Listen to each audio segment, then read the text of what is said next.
Sustainable career planning, this is what we typically think of when we discuss strategy for case management.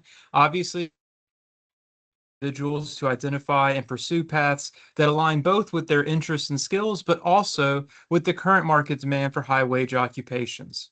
So, some tools that are relevant to sustainable career planning include comprehensive career exploration, career guidance, mentorship, educational resources, right? All of this should be tailored to their unique circumstances. This will give them the tools to navigate obstacles and thrive in the evolving job market, right?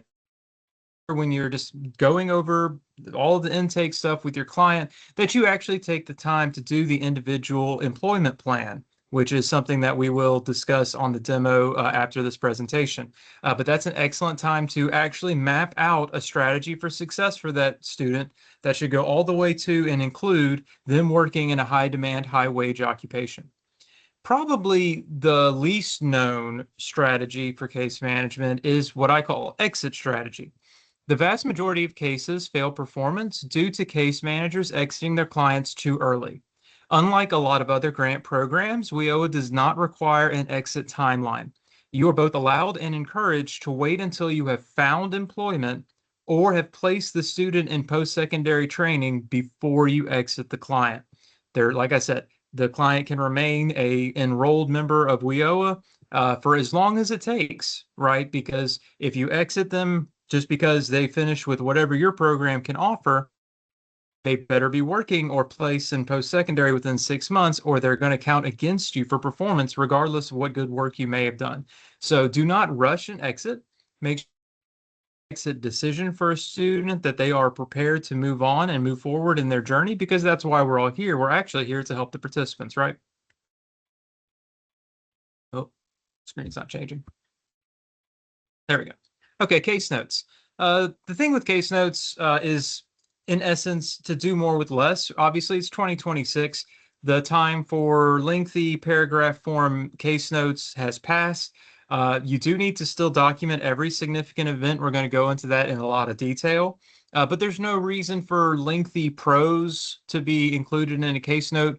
We'll give you some tips for how to write a succinct case note that covers all of the required information without taking up too much of your day, because we're all busy, right? We've got a lot of participants to help, and we don't want to waste our time, writing a bunch of words when maybe some bullet points could handle the issue. So these are the elements that require a case note.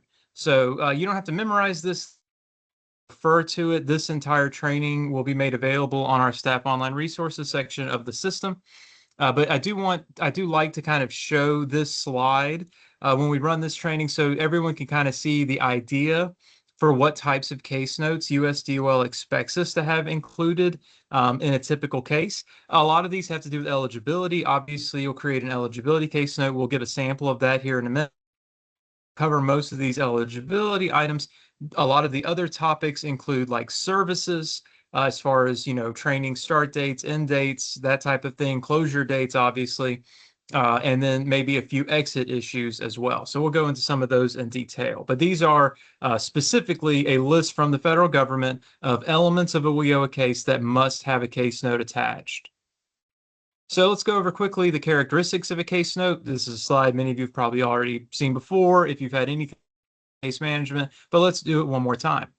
So case notes must be clear, easily understood by the reader. They must be concise, which we've discussed. They should be as brief as possible while covering the required information. They need to be factual. Obviously, we need to know that the information you're putting in is a fact and not an opinion. If there is something that ultimately is an opinion, it is what we call a determination. A determination is an opinion, but it's an opinion that is enforced by evidence, facts, and other observations that the case manager has noted elsewhere. For example, whether or not a client is suitable for a training is technically an opinion, right? But you can back that opinion up with the evidence from your interviews with the client's own application process, the individual employment plan, all of that stuff, right? Case notes need to be relevant. Make certain that every bit of information in a case note is directly related to a WIOA service. We don't need extraneous or personal information in the system. That is not allowed by federal law. Case notes should also be timely. We're all busy, right? But make every effort to create the case note shortly after the event that they describe. And they need to be identifiable. at least one time in every case note, if you're discussing a whatever, we need to have the full name for that participant or organization, because these do get audited frequently, and we need to know who you're referring to in the event of an issue. These are some rules for writing case notes. The most important rule is do not use the case note to vent or complain, right? That's a major red flag for auditors and will lead to a more thorough review of all of your interactions. That's just not the venue for that type of thing. We do prefer bullet points over paragraphs. This is not technically a requirement, but I'm not sure why anyone would want to write an essay when you could condense that information into several bullet points. It makes it easier for the auditors to navigate to find the information they're looking for, so they get in and out of your case quicker. Do not use shorthand or abbreviations that are not relevant to WIOA without citating what that abbreviation means, and avoid slang, cliches, or jargon. So if you are creating a status or a follow-up case note, so these, for example, are case notes that do not describe important events, but instead perhaps discuss how the participant is doing, what's going on in their life, some type of communication event that's more minor. We prefer those not to be entered monthly. We do appreciate that you want to have a rapport with your clients and that you have that relationship with them. But we don't want to have, too many case notes entered into the system that are not significant. Now, communication events should be entered as they occur. If someone is entering a new training program, if someone needs help getting a document or a credential, or if they need a supportive service, anything like that, we want those case notes. What I'm talking about is, hey, how's your mom doing? Is she out of the hospital? That type of thing. That type of personal information really should not be entered on a monthly basis. Do not comment on details that are not relevant to the individual's participation in WIOA. Like I've said a few times now, extraneous or personal information is not viewed as a part of WIOA and can be considered an improper use of a government record or even an invasion of privacy to document that. Some more rules: always list the date in a standard date format, or maybe with the phrase on this date or today or this day. Do not just create, for example, a case note that says last Thursday. That will require an auditor to pull out a calendar. You don't want the auditors to be mad at you before they even get into the case. So for at least, if you're saying last Thursday, you should also say, for example, April 3rd or whatever, right? We need to know exactly what day you're discussing the event. Create a case note that has the subject of subject, or the title of title, or the title of case note, right? The subject and title of a case note needs to discuss or summarize its contents. If you're creating a case note for eligibility, you need to write eligibility as the subject or the title. Like I've said, case notes need to document a significant step in the process. We do not need an all is well or training continues case note.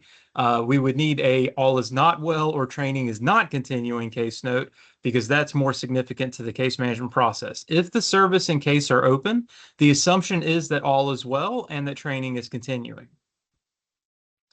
Provider and partner interactions follow the same rules, include dates, include the full name, all that good stuff. Used in concert with documents. As a rule, if information exists in a document uploaded into Alabama Works, then it does not need to be described in detail in the case note. So what we're saying here is, if you upload a document that's like some medical information or legal information or other personal information of the client, there's no need for you to copy and paste the contents of that document into a case note. The case note should just summarize that information has been entered and is available in the document section of the case. All of this ties to privacy and confidentiality. This is a big slide. I'm not going to read it all. Feel free to use it as a desk reference, although most of you should know this information. This is a list of topics that the federal government has deemed as highly sensitive. And it has all kinds of stuff in there, right? Obviously, the expected financial, medical, legal stuff. But there are also some things that throw some people. For example, living arrangements and relationship status. I always say we don't have any boyfriends or girlfriends. Spouse, because that is a legally recognized public relationship. But we do not need to know that someone's girlfriend is coming to pick them up from the career center or anything like that. That is considered highly sensitive information. We're trying to put the minimum amount of personal information in any given case note. So in addition to the initial case note, and those that are used to describe WIOA services, we generally are a case history to include these case notes, right? So you're going to definitely create a case note for intake and eligibility. You're going to create a case note for suitability if you're entering the participant in some type of training service. Anytime you enter any kind of service, you're going to create a beginning date and an ending date. And then you're going to create a case note when you close a service or when you exit a participant from the program. And then subsequently, you'll create at least 4 case notes that describe your attempts at follow-up with that participant. The initial case note is critical, right? We use that information to determine eligibility, suitability, all that good stuff. So that must contain the following: a brief description of why the participant is being enrolled in WIOA Title I and what services you may be providing. For youth participants, a description of the objective assessment and the individual service strategy. You're going to briefly discuss any scores or determinations if the participant is requiring any type of TABE testing or career exploration or anything like that. You're going to include that information in minimal detail because we expect that you will be uploading a document as well. Once again, do not make a participant's personal history part of the public record unless it directly relates to the future career similar determination that you have to make. For participant barriers, we generally prefer you to list the client status as disabled, disadvantaged, or skills deficient, something like that. A nice generic term that does not go into detail because documentation should be entered that does have the detail on it. This is all an effort to bolster the privacy and respect the dignity of the participants. So this is a sample case note for that intake eligibility topic. For example, you could say completed intake initial assessment and eligibility for Jess on this date. Note that it's using abbreviation to determine that Jess is an adult and that they are low income and basic skills deficient. You could say the intake documents were filed in Alabama Works, give the TABE score, and then discuss in brief the work history for the participant. You have the training information. I don't know if y'all are doing much with referring the participants to actual training like post-secondary education or job training, but if you have that information, we like to have a summary of that as well. The system allows for case note templates, so lots of providers perhaps have services or case notes that they find themselves creating often, or even for every single participant. The system does allow you to create a template where you can simply, with 3 clicks, have the entire case note drafted, and essentially you're just entering the date or making minor edits. So, like I said, if that is something that you guys find yourself doing, if you find yourself writing the same case numerous times, we can assist you with creating a template. Just contact the help desk and we will assist you with that. It can be a very useful tool. Okay, documents. The golden rule with documents is that if it's not uploaded into Alabama Works, then it does not exist. So let's go into that in some detail. If an item requires verification in the system, you will see this snippet below the item. For example, this is for veteran status. If you state that a participant is a veteran, you will see this verify, scan, upload, blue hyperlinks, and then you will see this radial menu below it that's asking you for what document you're entering into the system to verify that that participant is a veteran. So you'll see this if you've ever done eligibility for a client, entered them into the system, you probably have seen this. It's going to require you to actually upload that document so that we can make sure our data validation findings against you when the auditing team reviews the case. These are the elements in the system that require a case note or self-attestation as appropriate. So these items do not necessarily require a document, although obviously it is preferred that we have as much documentation as possible. So again, not going to read through this whole list. This is a good desk reference. So if you're going to state, for example, that a participant is homeless, we expect there to be either a case note or a self-attestation in the system describing that situation and verifying that that information, for example, was obtained during the interview with the participant. These are items that can be verified. Again, an actual document is preferred. So the disability, if the individual is a veteran, if the individual is long-term unemployed at entry, or is a dislocated worker or a displaced homemaker. Obviously, just because we're allowed to use self-attestation does not mean that the federal government will accept us using those 100% of the time. especially for veteran status. I would advise you that that participant is going to need to have their DD-214 for the rest of their life to receive various benefits that they are eligible for. So we would have you help that participant obtain the document, right? Because again, these documents are going to be required every step of their career journey. And one of the things we're trying to do is to prepare the client to be successful in a career, right? So make every effort to provide that supportive service. There should be a supportive services line item in your budget so that WIOA can cover obtaining that document. And that way you have something to upload into the system and the participant has something to, take home with them so that they can use that assistance for future programs. Okay, these are the elements that absolutely require documentation. You cannot use self-attestation or case notes for these elements. Obviously, years ago was all public assistance now requires a document from the awarding agency. So in Alabama, that will be the DHR office. There should be a county office in every county. And you need to create a rapport with those case managers over at DHR because we cannot indicate somebody is on TANF or SNAP unless we have the actual documentation from DHR stating that they do have an active case. For SNAP in particular, because of the way that program runs, there is a workaround. If the client has a receipt where in the last 6 months they have successfully used their SNAP account to make a purchase, and they also have a copy of their SNAP card, you can upload both of those things, the card number on the receipt. So there are a few ways of getting around it. If you have a situation where you're having trouble getting a hold of DHR, getting a response, and you need some help, contact the help desk, and we will do everything we can to try and figure out a way to document this. Again, all of these rules come from the federal government, so we are just doing our best to roll with the punches. Date of birth. This is a change. We used to be able to accept self-attestation for date of birth. Now we do actually require a document. Generally, this will be the driver's license or the state ID. Can also be the birth certificate, right? But we do need an actual document to verify date of birth. Low income status. They're bold because they're new. This is another new one. So we do require things like pay stubs, bank records, tax returns, some type of document to verify low income status. So this one can be a challenge, but just make every possible attempt. And again, contact the help desk if you have any specific examples of a situation that you're in. We'll do everything we can to try to help you verify that document. Basic skills deficiency, if you enter that in the system, it generally means a TABE test, which has revealed basic skills deficiency, so we would have you upload that information as well.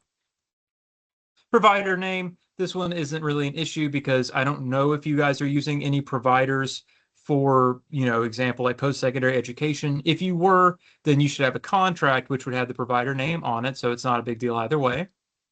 Credentials, if you, again, not sure if that's something y'all are even doing, but if you do have a student who's pursuing a credential, for example, in school youth, we would need, again, for the example, like that diploma or whatever other post-secondary credential the participant may have obtained.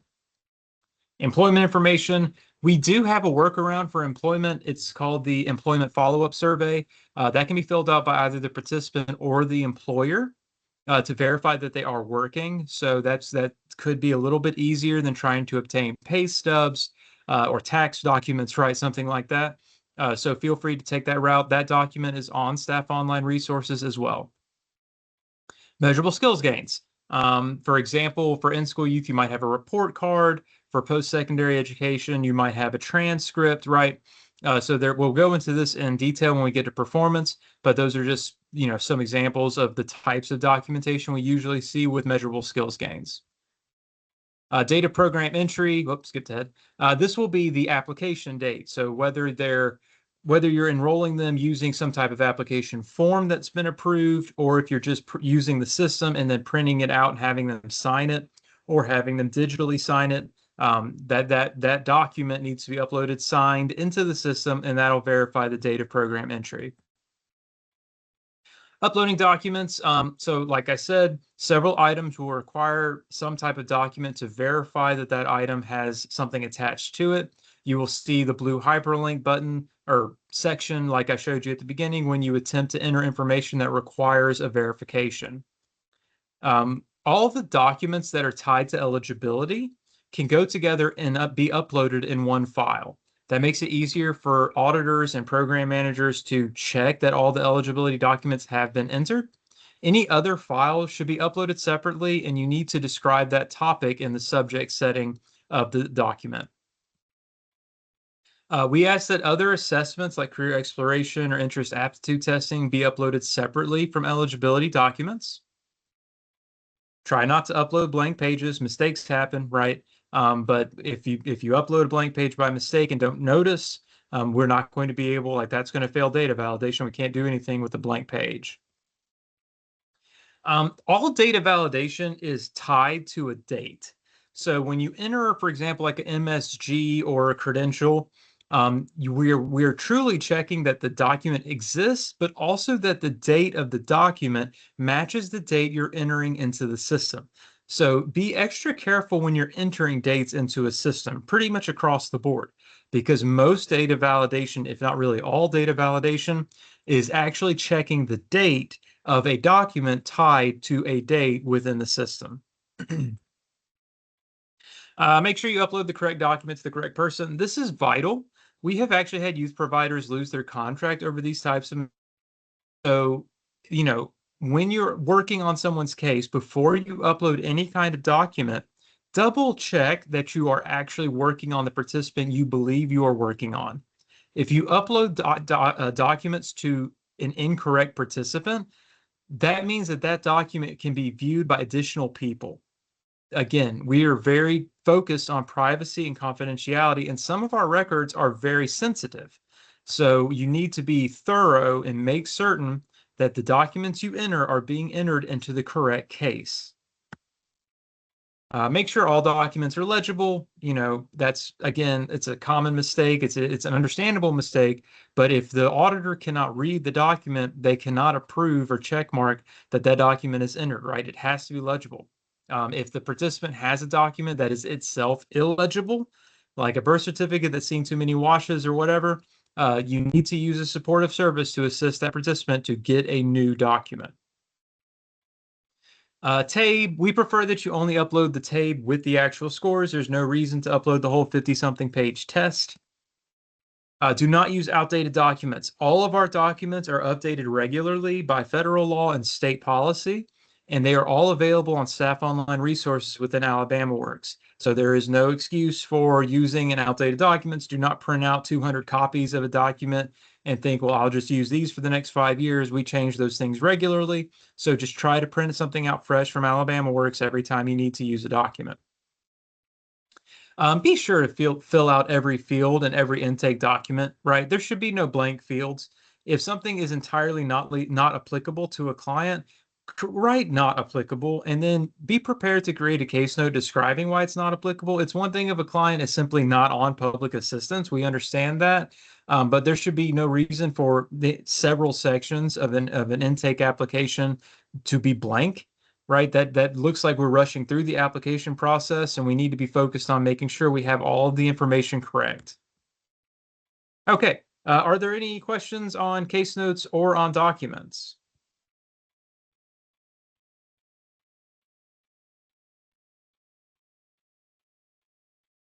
All right.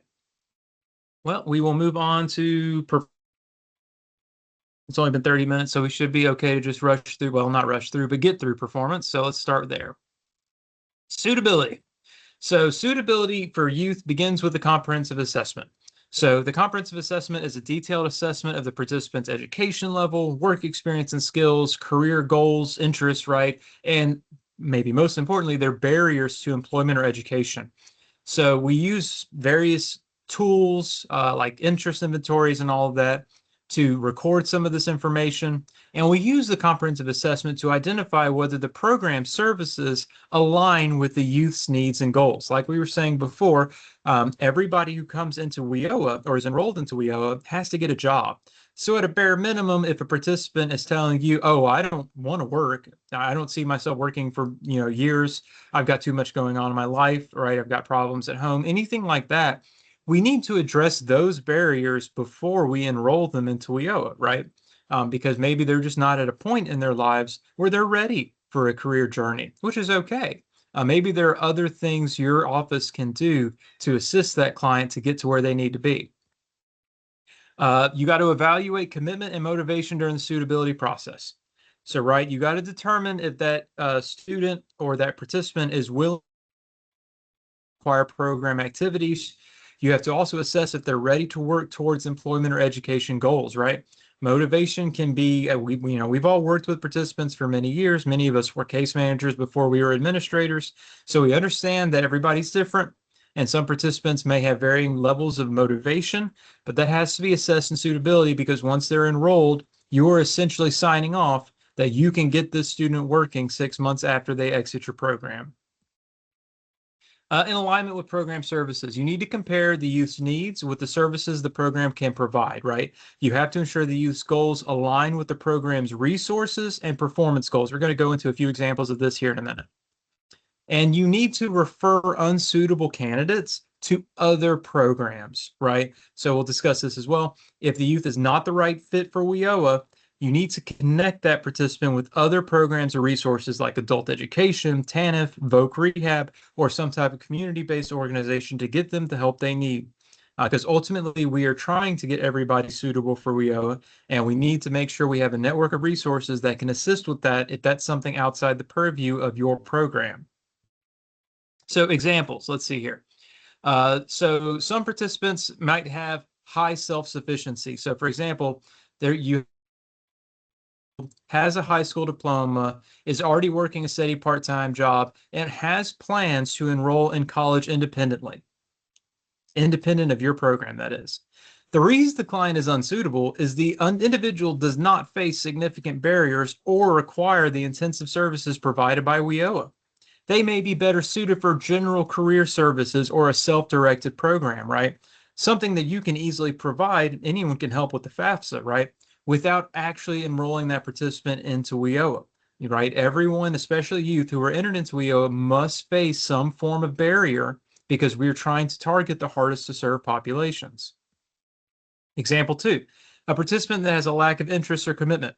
So for example, a 20-year-old high school dropout is eligible, but the participant consistently misses appointments, shows no interest in training or employment, and refuses to participate in program activities. So while eligible, their lack of motivation and participation would make it difficult to achieve WIOA program outcomes, impacting both the individual and program performance. One probably needs some other form of assistance that maybe our program cannot provide before they can reach a level where they're suitable for WIOA. And then the hard example, and I'm sure we've all dealt with at least one case like this, but some participants will simply have needs beyond the scope of WIOA. So as for an example, maybe you have a 17-year-old homeless youth with severe mental health issues and substance abuse problems. So while very eligible for WIOA, their immediate needs, for example, mental health treatment or possibly some type of detox or rehab program, those exceed the scope of WIOA services. Those participants need to be referred to a specialized program so that they can get to a point in their lives where they're ready for their job journey, right? They have more immediate needs than finding employment that have to be addressed before we can truly assist them with their future employment journey. So the key points, right? Always explain why the program is not the best fit to the participant. Right? If you're saying someone is unsuitable, you need to explain how you came to that determination. You also need to create a case note describing why you came to that determination. You need to provide referrals to more appropriate resources, right? Don't just say, I'm sorry, you're not a good fit. Have a good day. Do what you can to connect that participant to other resources that might be in your community. And then ensure that the individual feels supported and encouraged, even if they are not enrolled. So another thing is you guys operate a whole organization. Our assumption is that you can provide help without necessarily enrolling that client in WIOA, even if that's just a discussion of the other options, a referral to other programs, whatever, right? We're not just telling you to kick them out the door, but do what you can to help that student get to where they need to be. System closures.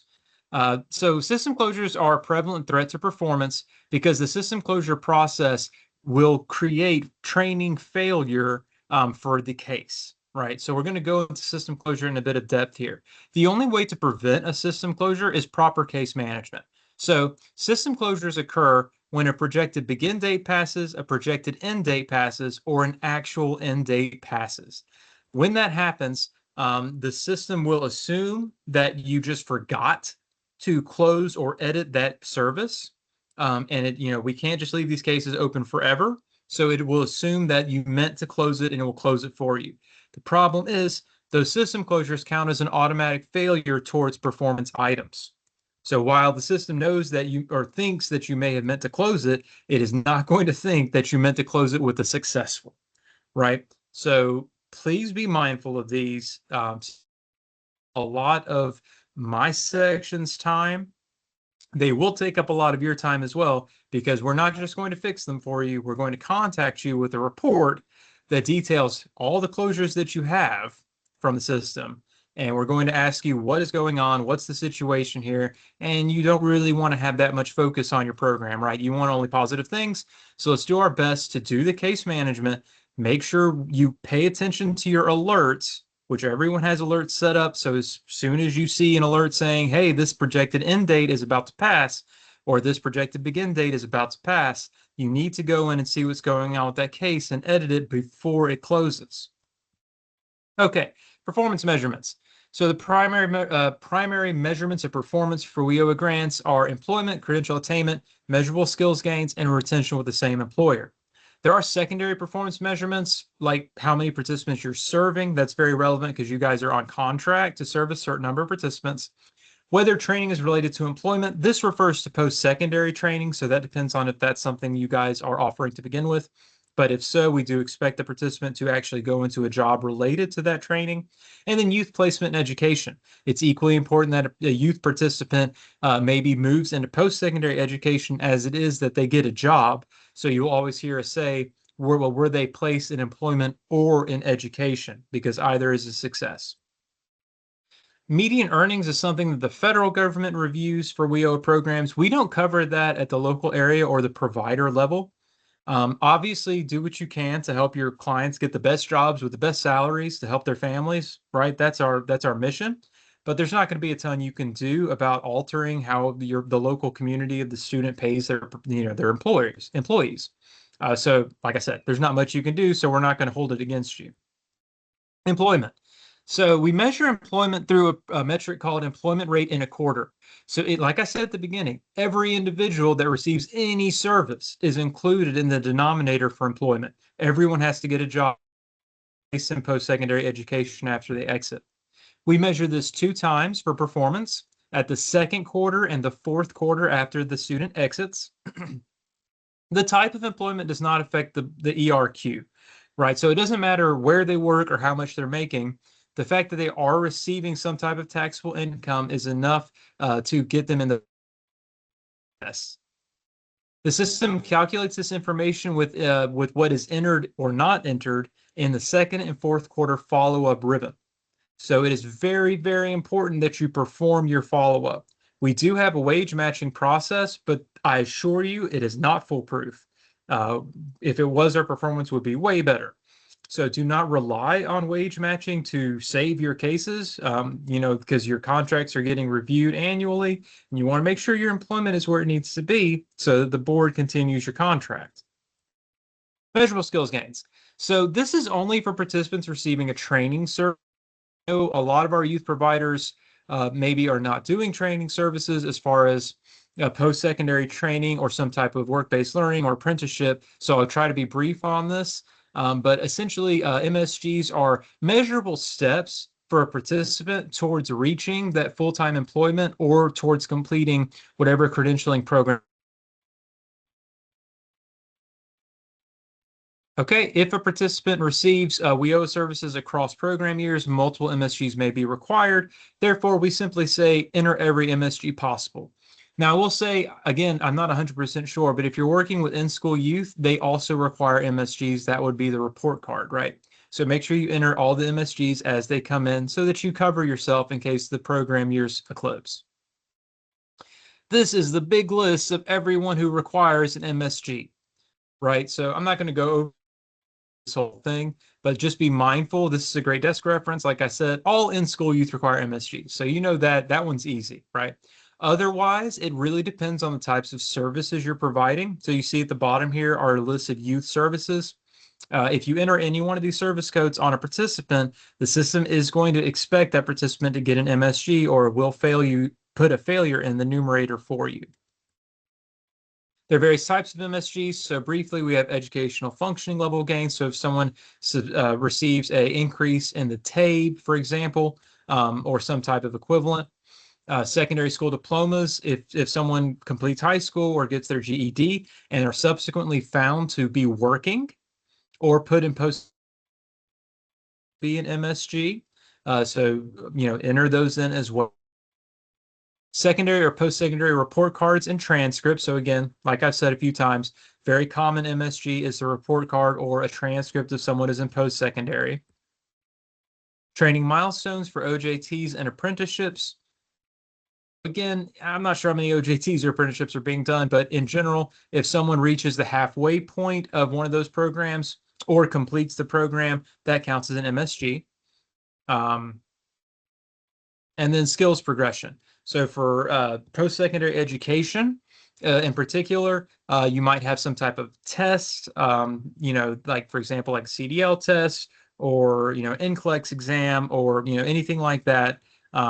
So again, if someone's like put into nursing and completes one of their nursing tests or something like that, that can be used as a skills progression. It's hard to describe what every skills progression might be because it's kind of a catch-all, but essentially, like I said, it is a benchmark towards completing that credential. Speaking of credentials, so again, credentials are only for individuals who are in post-secondary training or are in secondary school, right, or some type of equivalent. On the job, any type of job training will not report a credential. This is the official description of what a credential is. It's very hard to describe what a credential is. More of them are being created every day. So there is an official definition. Essence, for a program to count as a credential, it needs to report the completion of a standalone course of study, include at least 40 hours of instruction, have a cost that is competitive with other programs, and fulfill the requirements for an entry or better level full-time position with multiple companies across its industry. So that's kind of the more homegrown definition of what a credential is. These are the types of services that can be entered for a participant to require a credential. Once again, all in-school youth will require a credential. That will be the secondary degree or diploma or GED, right, or any kind of alternative. But services will clue you in that participant will require a credential. If you take a look at it, they're all education services, right? So it kind of makes sense. Retention with the same employer. This is the same denominator as employment. So if somebody's found to be working in the second quarter, it's going to check, the system is going to check once again to see if they're working for the same employer in the fourth quarter. The problem is it uses the FEIN to determine that. So what I always say is, one issue is a single company can have multiple FEINs within a state. Usually every time they open up a secondary location, they will register for a new FEIN. So when you're doing your follow-up, if someone says they are working, for example, some type of manufacturing facility, and then 12 months later you're doing your follow-up again, and they say, well, I'm still working for the same employer, but we have moved to Opelika or something like that, just go ahead and because you don't want that to be the thing that trips you up. Just create a case note describing why you're doing that, and you'll be safe.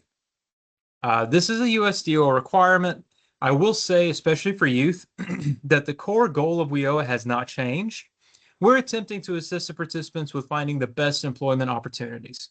Do not coerce your students into staying with the same employer if they have a better opportunity, right? If they're making more money or have better benefits or whatever the situation may be, that we need them to have the best, start they can have towards a long and successful career path, and staying with the same employer is not going to promote that. If you do have to enter a fourth quarter follow-up with a different employer and you're worried about the retention metric, you can create a case note describing how the client is taking a better job. And again, you don't have to go into a lot of detail with that. Say they're making higher wages, saying there's better benefits, cover you on that. Okay, this is my contact information. So if you ever need to contact me directly, if you have questions or need to schedule some type of technical assistance, we do one-on-ones with case managers as well. Feel free to contact me or to contact the help desk. All right, Jess, that's all I got. All right. Do y'all want to take a quick break or do you want to just keep on?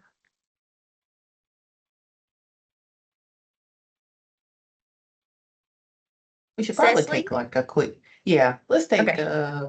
maybe like a 10-15 minute break. Okay, yeah, we'll do that. How about we'll start back at 10. Okay.